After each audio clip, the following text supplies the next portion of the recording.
Été comme hiver, ils se déplacent toujours sur leur vélo.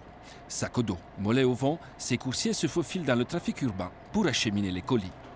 On essaie de faire attention à ne pas se blesser, à rester sur le vélo. Évidemment, c'est un métier physique, donc il y a des journées qui sont assez dures. Imaginez, en coursier, c'est 80 à 100 km par jour, pour un salaire horaire entre 20 et 35 francs. Et vu l'effort demandé, le temps partiel est la norme. Raoul Payot connaît bien la fatigue physique. En 2007, il a commencé comme coursier à Lausanne. Aujourd'hui, il est devenu un des patrons de l'entreprise. Ses 45 collaborateurs travaillent principalement dans la distribution de colis pour les entreprises, les administrations et les hôpitaux. Il y a une forme d'idéologie par rapport à la mobilité, aux valeurs environnementales, si on peut dire ça comme ça. Et puis après, il y a l'envie de vivre quand même assez simplement. Donc le vélo incarne parfaitement ces valeurs-là. Un secteur qui prépare sa mutation. À Genève, un cap supplémentaire a été franchi.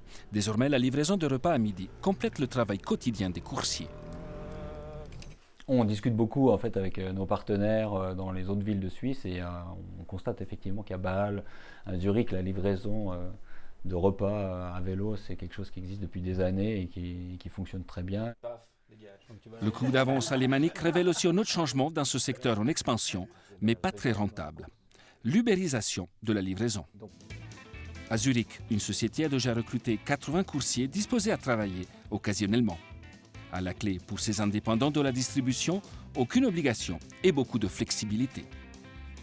Nous, on préfère concentrer le travail sur une équipe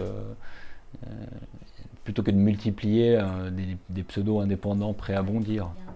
C'est un modèle auquel on n'est pas prêt à adhérer. Par contre, c'est clair qu'il est là en train de chambouler et probablement stimuler un petit peu le marché. Pour l'instant, la livraison de repas reste encore marginale en Suisse romande. Mais si les habitudes des consommateurs changent, la livraison à vélo pourrait aussi évoluer à la sauce américaine.